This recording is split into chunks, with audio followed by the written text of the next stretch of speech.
बच्चों, आज हम लोग फिजिक्स का पहला क्लास पढ़ेंगे जिसे हम भौतिक जगत बोलते हैं। भौतिक जगत में हमें क्या क्या पढ़ना है, तो सबसे पहले फिजिक्स के बारे में जानना है। फिजिक्स किसे कहते हैं, भौतिकी किसे कहते हैं, और प्रकृति में पाए जाने वाले मूल बल कौन कौन से होते हैं जिसके द्वारा प्रकृति संचालित होती है। भौतिकी किसे कहते हैं, तो भौतिकी विज्ञान की वह शाखा है जिसमें हम प्रकृति और प्राकृतिक घटना तथा इस घटना से संबंधित नियमों का अध्ययन करते हैं। अगर मैं बच्चों चाहूँ तो इसे लिख भी सकता हूँ। बच्चों, ये तो भौतिकी की परिभाषा थी। अब बात करते हैं कि चूंकि भौतिकी में उसके नियम सबसे महत्वपूर्ण होते हैं, उसके नियम को जब तक हम नहीं समझेंगे तब तक भौतिकी को हम अच्छे से नहीं समझ सकते हैं। ये भौतिकी का नियम क्या होता है? बच्चों, आपने लोअर क्लास में क्लास 9th और क्लास 10th में पढ़ा होगा कि जैसे कई सारे नियम, जैसे मैं बात करूं कि F बराबर ma, या फिर V बराबर U प्लस AT, या फिर S बराबर UT plus half AT square, या अन्य कई सारे ऐसे समीकरण हैं जो भौतिक नियम हैं। अब इन भौतिक नियमों को समझाने के लिए, भौतिक नियमों को बताने के लिए हमें कई सारे पद का इस्तेमाल करना पड़ता है, कई सारे टर्म का इस्तेमाल करना पड़ता है। इस टर्म को भी जानना, इस पद को भी जानना हमें अति आवश्यक होता है कि ये पद है क्या। बिना इस पद को समझे हुए हम भौतिक नियम को नहीं समझ सकते। आखिर इस पद को क्या कहते हैं? इस पद को हम भौतिक राशि कहते हैं। तो आप भौतिक राशि की भी परिभाषा आप समझ सकते हैं कि भौतिक राशि हम किसे कहेंगे। तो भौतिक राशि भौतिक नियमों को जिन पदों में व्यक्त किया जाता है उसे हम भौतिक राशि कहते हैं। जैसे कि F मतलब बल, M मतलब द्रव्यमान, A मतलब त्वरण, जैसे V U प्रारंभिक अंतिम वेग और प्रारंभिक वेग, A त्वरण और T समय, यहाँ पर S आपका क्या है, विस्थापन है। भौतिक राशि समझने के बाद बच्चों, प्रकृति में कुछ इंपॉर्टेंट और फंडामेंटल, जिसे हम मूल या आधारी बल भी कहते हैं, वो 4 प्रकार के पाए जाते हैं। अब ये 4 प्रकार के बल कौन कौन से हैं, इन्हें हम पढ़ेंगे। बच्चों, मैं बात कर रहा था प्रकृति में पाए जाने वाले मूल बलों के बारे में, कि प्रकृति में 4 प्रकार के ऐसे मूल बल हैं जो स्वतः ही प्रकृति के द्वारा दिया गया है। ये 4 बल कौन कौन से हैं? तो पहला बल है आपका बच्चों गुरुत्वाकर्षण बल, जिसे हम अंग्रेजी में ग्रेविटेशनल फोर्स भी कहते हैं। बच्चों, ये प्रकृति में पाए जाने वाले वो आधारी बल हैं जिनसे बाकी सभी बलों की उत्पत्ति हुई। गुरुत्वाकर्षण बल के बारे में अगर हम चर्चा करें तो गुरुत्वाकर्षण बल हम किसे कहते हैं, तो नाम से आप देखेंगे तो यह है गुरुत्व और आकर्षण, अर्थात कि 2 द्रव्यमानों के मध्य लगने वाला आकर्षण बल गुरुत्वाकर्षण बल कहलाता है। यह 2 द्रव्यमान कोई भी हो सकता है। अगर मैं बात करूं कि मैं और आप अगर कुछ दूरी से सेपरेटेड, पृथक, अलग अलग अगर रखे हुए हैं तो हम भी आपको आकर्षित कर रहे हैं और आप भी हमें आकर्षित कर रहे हैं। तो आप कहेंगे कि ये आकर्षण हमें महसूस क्यों नहीं हो पा रहा है? ये आकर्षण हमें महसूस इसलिए नहीं हो पा रहा है क्योंकि हमारे और आपके बीच गुरुत्वाकर्षण बल का मान बहुत कम होता है, जिसे हम मैथमेटिकली आपको थोड़ी देर में प्रूफ करके दिखाएंगे कि हम और आप, हमारे और आपके बीच जो बल लग रहा है उसका मान कितना है, उसका परिमाण कितना है। अगर मैं बात करूं जहां पर हमें गुरुत्वाकर्षण बल दिखाई पड़ता है तो वो है सूर्य और पृथ्वी के बीच का आकर्षण बल। और सूर्य पृथ्वी को अपनी ओर आकर्षित करके रखता है, जिसके कारण पृथ्वी एक निश्चित कक्षा में सूर्य के चारों ओर चक्कर काटता है। चलिए मैं बात करता हूं कि गुरुत्वाकर्षण बल किसने दिया था। गुरुत्वाकर्षण बल सर्वप्रथम न्यूटन ने बताया था। कि न्यूटन ने इसे आविष्कृत नहीं किया था, इसका खोज किया था, क्योंकि प्रकृति में यह सारे बल पहले से, जब से प्रकृति का निर्माण हुआ है तब से यह सभी बल उपस्थित हैं। केवल वैज्ञानिकों ने इनकी खोज की है कि हाँ, गुरुत्वाकर्षण बल क्या होता है, इसके मान कितने होते हैं, 2 द्रव्यमानों के बीच गुरुत्वाकर्षण बल की वैल्यू कितनी होती है। तो न्यूटन के अनुसार यदि बात करा जाए तो न्यूटन के अनुसार 2 द्रव्यमानों के मध्य जो बल लगता है वह हमेशा दोनों द्रव्यमानों के गुणनफल के समानुपाती होता है। जैसे मैं बात करूं कि हमने एक द्रव्यमान ले लिया M1, दूसरा द्रव्यमान ले लिया M2 और मैं बात करूं कि यह द्रव्यमान इस द्रव्यमान को कितने के गुरुत्वाकर्षण बल से आकर्षित कर रहा है, या फिर यह द्रव्यमान इस द्रव्यमान को कितने के गुरुत्वाकर्षण बल से आकर्षित कर रहा है, तो न्यूटन ने इसके लिए एक नियम दिया। उस नियम के अनुसार, न्यूटन के अनुसार कि दोनों द्रव्यमानों के मध्य लगने वाला आकर्षण बल दोनों द्रव्यमानों के गुणनफल के समानुपाती होता है। बच्चों आप ये हमें बताएं कि समानुपाती का मतलब क्या होता है। अगर हम यह नहीं समझेंगे कि समानुपाती का मतलब क्या होता है तो हमें पता नहीं चलेगा कि F हमने ये चिन्ह दिया, इस चिन्ह का एक्चुअल मीनिंग क्या होगा। थोड़ा सा हम लोग देख लेते हैं बच्चों, समानुपाती और व्युत्क्रमानुपाती का मीनिंग क्या होता है। जैसे हम कोई समीकरण लिखते हैं बच्चों कि y = 2x, हमने एक समीकरण लिखा और इस समीकरण में हम कह सकते हैं कि यदि हम x की वैल्यूज को बढ़ाएं, यदि x की वैल्यूज को 0 रखें तो y का मान आपका 0 होगा, यदि x की वैल्यूज को 1 रखें तो y का मान 2 होगा, यदि x की वैल्यूज को 3 रखें तो y का मान 6 होगा। इट मींस कि हम यह देख रहे हैं कि x की वैल्यूज को जैसे जैसे हम इंक्रीज कर रहे हैं, बढ़ा रहे हैं, वैसे वैसे y की वैल्यू बढ़ रही है। इसका मतलब है बच्चों कि इस तथ्य को हम एक संबंध के रूप में यह लिख सकते हैं कि y समानुपाती x है। क्या बच्चों? y समानुपाती x है। आप समानुपाती का मतलब केवल यही समझेंगे कि यदि एक चर पद को बढ़ाया जाए तो दूसरा चर पद खुद ब खुद बढ़ने लगता है। उसी प्रकार यहां पर हमने बोला कि F समानुपाती m1 × m2। इट मींस कि यदि हम 2-2 किलोग्राम के दो द्रव्यमान लें और उन दोनों के बीच गुरुत्वाकर्षण बल निकालें, और 5-5 किलोग्राम के दो द्रव्यमान लें, उन दोनों के बीच गुरुत्वाकर्षण बल निकालें, तो हमें पता चलेगा कि 5-5 किलोग्राम वाले द्रव्यमान में गुरुत्वाकर्षण बल का अनुभव ज्यादा हो रहा था, उसकी वैल्यू ज्यादा हो रही। दूसरी बात, न्यूटन ने यह कहा कि गुरुत्वाकर्षण बल यानी दोनों द्रव्यमानों के मध्य लगने वाला गुरुत्वाकर्षण बल दोनों द्रव्यमानों के बीच की दूरी के वर्ग के व्युत्क्रमानुपाती होता है, और उसे समीकरण सेकंड मान। अब बच्चों थोड़ा सा यह देख लेते हैं कि यह व्युत्क्रमानुपाती का मतलब क्या होता है। एक संबंध हम लेते हैं y = 2/x।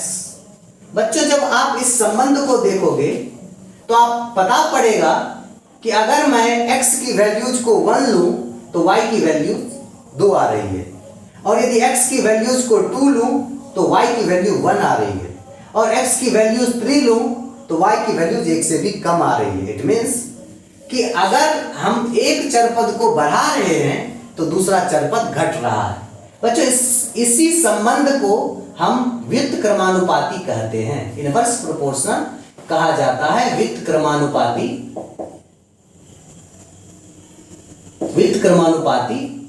कहते हैं। तो व्युत्क्रमानुपाती का मतलब केवल यही होता है कि एक चरपद को बढ़ाने पर दूसरा चरपद घटता है।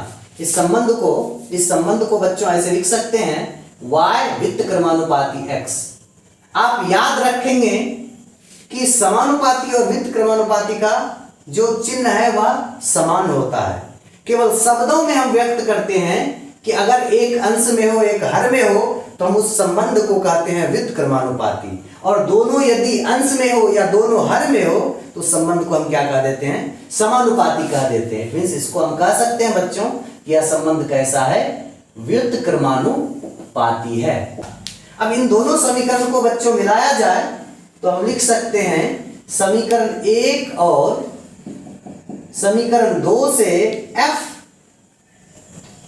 समानुपाती m1 × m2/r²। अब बच्चों इस समानुपाती को हटा के समीकरण में बदलने के लिए हमें नियतांक लगाना पड़ता है। कि न्यूटन ने जो गुरुत्वाकर्षण का नियम दिया, उन्होंने एक नियतांक दिया जिसे हम सार्वत्रिक गुरुत्वाकर्षण नियतांक कहते हैं। सार्वत्रिक बच्चों इसे इसलिए कहा गया क्योंकि ब्रह्मांड के किसी भी कोने में जी की वैल्यूज हमेशा समान रहती है। चाहे हम पृथ्वी पर बात करें, चाहे हम किसी और ग्रह पे चले जाएं, या ब्रह्मांड के किसी भी कोने में चले जाएं, तो इस बड़ी जी की वैल्यू हमेशा नियत रहती है। इसे हम कहते क्या है? तो इसे हम कहते हैं क्या? गुरुत्वाकर्षण का सार्वत्रिक नियतांक। बच्चों इसकी वैल्यू होती है आपको 6.67 इंटू 10⁻11 और मात्रक बहुत इंपॉर्टेंट होता है बच्चों। इसका जो मात्रक होता है वो होता है न्यूटन मीटर स्क्वायर पर केजी स्क्वायर। तो आप बच्चों याद रखेंगे कि गुरुत्वाकर्षण बल दो बातें हमने बताई। गुरुत्वाकर्षण बल कहते किसे हैं? तो दो द्रव्यमानों के मध्य लगने वाला आकर्षण बल। फिर कहता है गुरुत्वाकर्षण बल की वैल्यूज कितनी होगी? तो इसके लिए न्यूटन ने अपना नियम दिया। तो न्यूटन के अनुसार दो द्रव्यमानों के मध्य लगने वाला आकर्षण बल दोनों द्रव्यमानों के समानुपाती और दूर उसके दोनों द्रव्यमानों के बीच की दूरी के वर्ग के व्युत्क्रमानुपाती होता है। और इस समीकरण को हल करके हमने एक समीकरण निकाला जो था F बराबर G m1 into m2 by r square. ठीक है बच्चों। और जहां पर G गुरुत्वाकर्षण बल के गुण।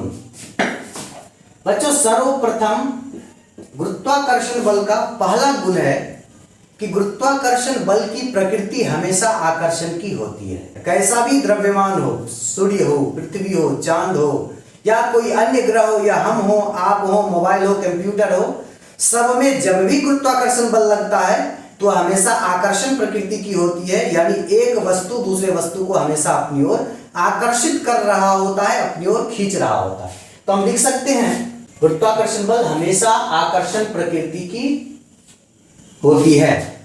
बच्चों सेकंड गुण है इसका कि गुरुत्वाकर्षण बल दीर्घपरास बल होता है। अब यह दीर्घपरास क्या होता है इसको मैं अभी आपको समझाता हूं। बच्चों दीर्घपरास बल क्या होता है? परास किसे कहते हैं? तो मैं एक सिंपल एग्जांपल लेके मैं आपको बताना चाहता हूं कि परास को हम कैसे समझें। जैसे मैं आपसे बात करूं कि 1 और 10 यानी 1 और 10 के बीच कितनी प्राकृत संख्याएं हैं? तो आप कहेंगे 2, 3, 4, 5, 6, 7, 8 और 9। और मैं यदि बात करूं कि 1 से 100 के बीच कितनी प्राकृत संख्याएं हैं, तो 1, 2, 3, 4 कई सारी प्राकृत संख्याएं जो 1 से 10 के बीच से अधिक हैं। तो मैं कह सकता हूं कि 1 से 10 के बीच प्राकृत संख्याओं का जो परास है यानी रेंज है कम है, जो 1 से 100 के बीच अधिक है। ठीक उसी प्रकार बच्चों कि यदि मैं गुरुत्वाकर्षण बल की बात करूं तो गुरुत्वाकर्षण बल की बात करी जाए तो गुरुत्वाकर्षण बल के समीकरण से कि F equal to G m1 into m2 by r square, और मैं यदि r की वैल्यूज को बहुत ही कम कर दूं कि जैसे 0 कर दूं, 0 कर दूं, तो आप देखेंगे कि गुरुत्वाकर्षण बल का मान अनंत हो जाएगा। बिल्कुल होगा बच्चों कि अगर मैं r को 0 कर दूं तो मैं किसी भी संख्या को 0 से भागा देता हूं तो वैल्यू आती है इनफाइनाइट।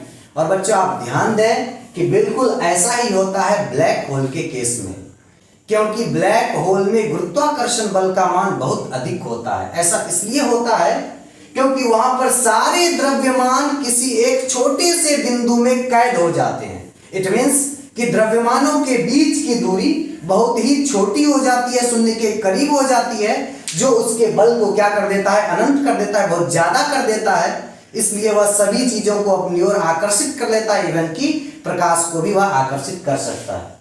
फिर मैं बात करता हूं बच्चों कि इसके न्यूनतम मान कितना संभव हो सकता है। सॉरी, यदि मैं दूरी को बढ़ाऊं, दूरी को अनंत कर दूं या अनंत से थोड़ा सा कम रखूं, तो आप देखो दूरी को यदि अनंत करें तो बल का मान क्या हो जाएगा? 0 हो जाएगा। इट मीन्स कि गुरुत्वाकर्षण बल का जो रेंज है यानी कि वह कहां से कहां बदल सकता है, तो किसी केस में वह 0 भी हो सकता है और किसी केस में वह अनंत भी हो सकता है। तो इसका मतलब है कि गुरुत्वाकर्षण बल का जो परास है वह कहां से कहां तक है? 0 से अनंत तक है। इसलिए हम लोग इसको क्या बोलते हैं?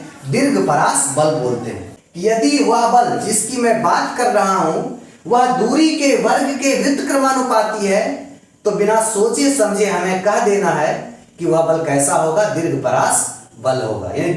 नेक्स्ट आता है बच्चों हमारा थर्ड नंबर कि गुरुत्वाकर्षण बल माध्यम पर निर्भर नहीं करता है।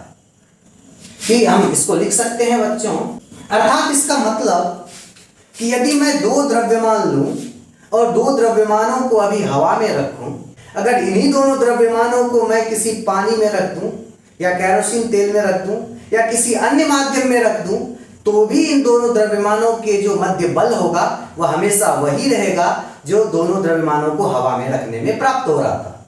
बच्चों, चौथा गुण एक कंपैरेटिव स्टडी है, अर्थात इसे हम तुलनात्मक अध्ययन करते हैं कि प्रकृति में जो 4 प्रकार के बल पाए जाते हैं उनमें से इनका स्थान कहां पर है। तो बच्चों, आप याद रखेंगे कि प्रकृति में पाए जाने वाले जो 4 बल होते हैं उनमें से सबसे दुर्बल बल गुरुत्वाकर्षण बल कहलाता है। तो बच्चों, हम लिख सकते हैं। बच्चों, ये हमारे आज की टॉपिक यहाँ पर खत्म हो जाती है। यदि आपको पीडीएफ चाहिए तो आप हमारे व्हाट्सएप नंबर पर मैसेज करें। इन सब का पढ़ाया हुआ पीडीएफ हमारे पास मौजूद है जो मैं आपको फॉरवर्ड कर दूंगा। धन्यवाद बच्चों।